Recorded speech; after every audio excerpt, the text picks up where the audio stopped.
Let's address the elephant in the room, Mr. Chairman. Let's already address the elephant in the room. The DPWH is not all at fault.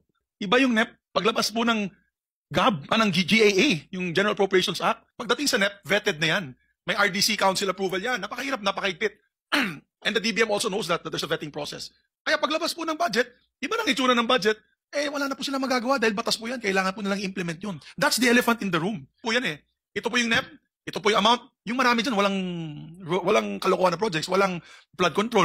Paglabas ng budget, inamend yung budget nila, linagay na po lahat yun. We need to find out the proponents of that, and the president is in the right track.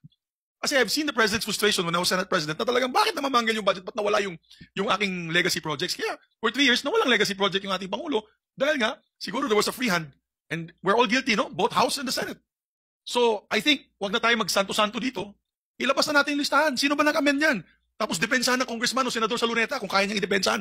Kasuhan ka agad yan. Tapos tignan mo yung proponent. Kung wala po sa NEP yan, sino ba naglagay na politiko dyan?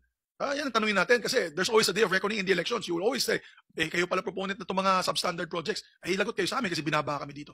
That's the elephant in the room, Mr. Chairman. I did not want to make an opening statement. Wala na po silang mavevet, wala na po silang magagawa. Kawawa din yung mga to. They become our punching bag. But let's start from the beginning. Where did the funds come from? Where are the sources of these funds? And let's expose it once and for all.